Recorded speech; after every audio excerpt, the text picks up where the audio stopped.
Quem nos acompanha em imagens está vendo lá atrás a Praça de São Pedro, a Basílica de São Pedro, o coração da fé da Igreja Católica, toda iluminada. Tem muita gente por aqui ainda.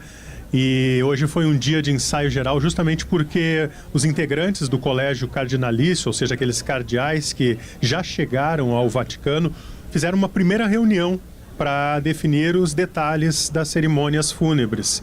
É a chamada congregação geral. Esse encontro reúne os cardeais que já estão no Vaticano, eles que vão chegando, para falar sobre como será o ritual. E aí, Stout, Kelly, PG, ficou decidido que esse ritual começa de fato amanhã.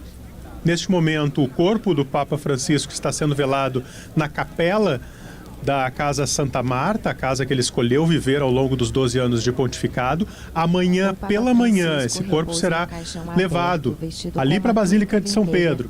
Passará por baixo dos arcos, à minha direita aqui. Na verdade, à minha esquerda, quem está olhando para a Basílica de São Pedro, ficam os sinos. Passará ali por baixo e entrar pela porta central da Basílica, para que seja, então, exposto aos fiéis, exposto ao público. E esse local que hoje está relativamente tranquilo, embora com centenas de pessoas, turistas e alguns fiéis já que trazem flores e velas. Mas esse local que hoje está tranquilo, amanhã e a partir de amanhã até sábado vai estar cercado por uma multidão.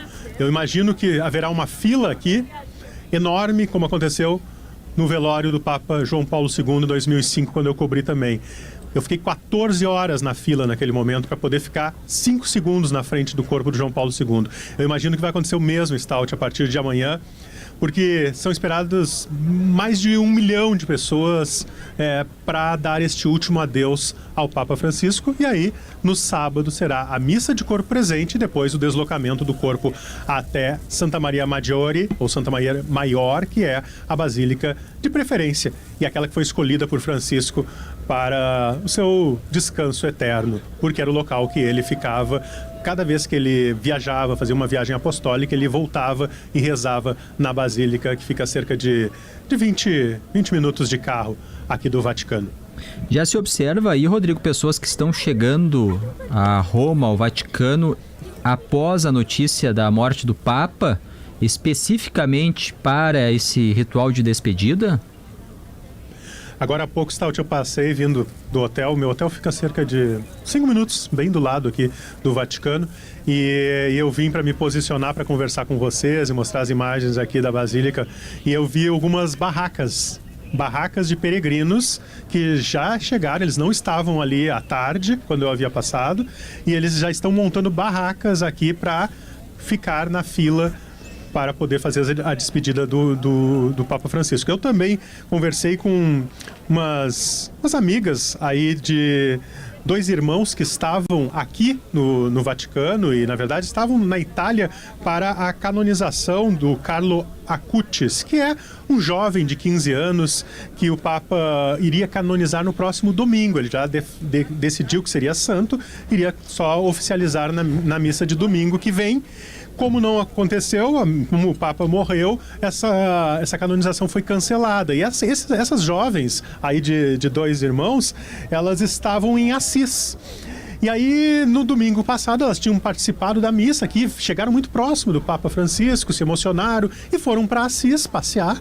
E agora voltaram para cá e vão acompanhar, já que não vai ter a canonização, vão acompanhar o funeral.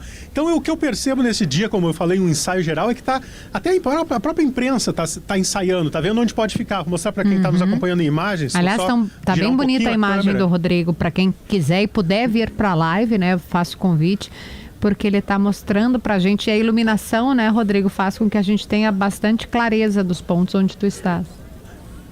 Aqui é o ensaio geral, porque eu falei a entrada para a imprensa credenciada. Olha, tem bastantes jornalistas ali, alguns aqui do lado de fora. Lá dentro, dentro da Praça de São Pedro, eu consegui chegar hoje, entrei na Basílica, sem microfone, sem o equipamento mais pesado, né? Hoje a gente não consegue entrar com o equipamento lá dentro. A gente está fazendo credenciamento para poder ter acesso. Mas como cidadão normal, a gente consegue circular ainda ali por dentro. Claro, passa por um detector de metal, que eu percebi também aqui muita gente, muito reforço da polícia. Então, assim, é completamente diferente do que eu vi aqui em 2013, na renúncia do Bento XVI, e muito menos ainda diferente, muito mais diferente ainda de 2005. Tem muito policiamento, exército por aqui também, e cuidados redobrados com o acesso à Praça de São Pedro. Porque agora, à medida que as horas passam, a situação de segurança também vai se tornando algo mais preocupante, porque aqui vai se ter milhares de pessoas e num momento bastante sensível. E claro, tem muita gente, embora o Papa Francisco seja bastante elogiado por suas ações progressistas, a gente sabe também que tem muita gente que não gosta das ações, que critica as ações ao longo do pontificado do Papa, justamente um setor mais conservador que se opunha às medidas que o Papa declarava nas suas encíclicas. Ô, Rodrigo, eu já te ouvi falando sobre isso, mas os ouvintes perguntam bastante pra gente sobre o futuro, o processo de conclave, né? Que tem uma série de regras, enfim, até a gente costuma lembrar. As pessoas perguntam quando começa, e algo que tu vinha falando ali, né? Da questão do lugar mais progressista ou mais conservador. O que a gente consegue explicar ou projetar para as pessoas, sabendo que favorito é difícil de dizer, né? Porque, afinal de contas, é um processo muito fechado. É muito fechado, intramuros, como a gente chama, né? Atrás dos muros aqui do Vaticano, tem muitos segredos, muitos rituais. E, na verdade, a gente, dos 120 cardeais com direito a voto, que entrarão na Capela Sistina, para quem está vendo as imagens, fica aqui, ó, lá naquele fundo, aquele prédio marrom lá, é a Capela Sistina, onde eles vão colocar uma chaminé nos próximos dias para que seja então realizado o conclave. Quando começa? Normalmente, pelo ritual católico, são 15 dias a partir da morte do Papa. Então, o Papa Francisco, de certa forma, ele também antecipou e acelerou muitos dos processos do próprio funeral e do início do conclave. Não é necessário que se obedeça esses 15 dias. Estando aqui os cardeais votantes, os próprios cardeais brasileiros, os 7 cardeais que podem votar, estão aos poucos chegando. Dom Jaime Spengler, inclusive, está embarca amanhã, se não me engano, aqui para Roma, e eles entram na Casa Santa Marta, onde justamente o Papa está sendo velado neste momento. 80% do colégio cardinalício ele foi escolhido pelo Papa. Houve uma renovação com Francisco. 80% dos cardeais eleitores foram escolhidos por Francisco. Isso leva a gente a pensar que, de repente, então, podemos ter um Papa novo, alinhado com a ideologia de Francisco, com essa igreja mais próxima dos pobres, que busca unir casais, né, gays, não criminaliza homossexuais, permite a bênção para casais divorciados. Não é bem assim, porque muitos desses cardeais novos também têm as suas origens, também são de diferentes países e muitas vezes podem ser conservadores. O que eu tenho ouvido aqui é que não teremos nem 8 nem 80. Não teremos um Papa tão conservador quanto Bento XVI, eleito em 2005 e que renunciou em 2013, que era realmente o guardião da ortodoxia pela sua história e sua tradição, e não teremos também um Papa progressista como foi Francisco. Teremos um meio termo, até para não dividir a Igreja, para não dividir a Santa Sé.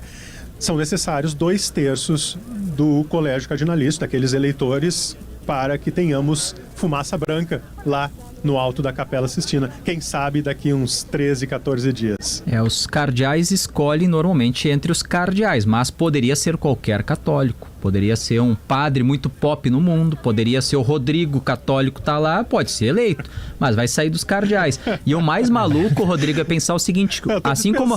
Viu? O Rodrigo Papa. Não, se for uma convocação, Rodrigo. Mas aí eu quero entrar num ponto, Rodrigo, que tu comentaste aí, né? O Dom Jaime vai embarcar e vai para Roma, vai pro Vaticano para participar do conclave. Assim como todos os outros cardeais, assim como Jorge saiu da Argentina lá em 2013, e daí olha que coisa maluca.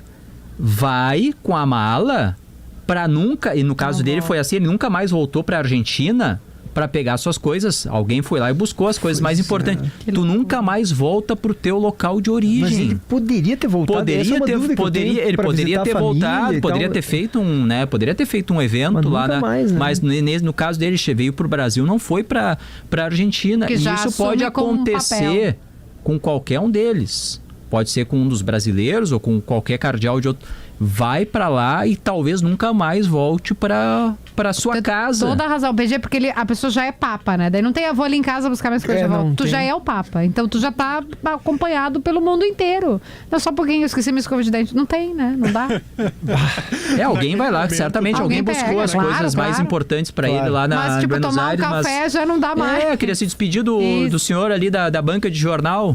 Nunca mais. É uma coisa assim, né? Eu não tinha pensado, tu tem toda a E é uma responsabilidade, porque na real alguns vão lá com essa intenção, mas outros nem tanto. Porque pensa o seguinte, tu abdica da tua vida em nome de um cargo. É conhecido aqui como prisioneiro do trono de São Pedro, porque é uma prisão, de certa forma, é perpétuo, né? Embora o Bento XVI tenha aberto um pouco a porteira no sentido da renúncia, foi o primeiro Papa a renunciar em 700 anos. Eu lembro de Dom Cláudio Umes, arcebispo, na verdade cardeal, gaúcho, né? Que estava ao lado de Francisco no conclave de 2013 e quando abraçou Francisco e o beijou dentro da Capela Sistina, ele disse o seguinte para o Francisco: não esqueça dos pobres. E aí o Papa, que já estava escolhido ali, diz o seguinte, o Bergoglio: eu me sensibilizei com o que o Dom Cláudio Umes me disse e quando ele falou dos pobres, eu me lembrei de São Francisco de Assis. E por isso que eu decidi ali adotar o nome de São Francisco, de Francisco. E aí, quando o Bergoglio, já Papa Francisco, sai no alto ali da capela da Basílica de São Pedro, o Dom Cláudio Umes, nosso, né, que faleceu em 2022, nosso cardeal aí, ele está do lado dele. Então era uma figura muito importante. Foi dito como articulador, inclusive, né? Que não foi o Bergoglio quem articulou, foi o Dom Cláudio que articulou para que fosse o Bergoglio. No caso, o Papa Francisco. No caso do Dom, e nós temos agora o cardeal, tem o nosso cardeal em Porto Alegre, nosso arcebispo, mas tem também o arcebispo de São Paulo, Dom Odilo Scherer, que é um cardeal muito relevante. Eu diria que hoje seria o papável brasileiro, possível, porque é a principal arquidiocese do Brasil.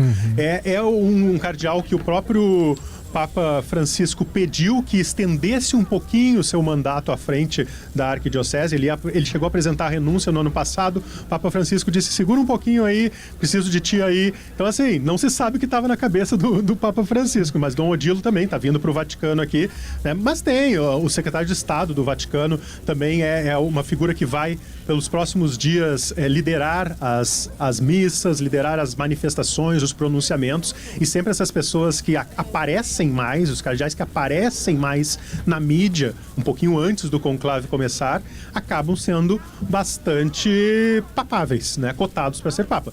Claro, as apostas, o chute é livre, né? Mas tem aquele velho ditado também, que aquele que entra lá na Capela Sistina papa, sai cardeal. Já quem entra, né, um pouco mais manso, quem sabe, como o Bergoglio, não sai a papa.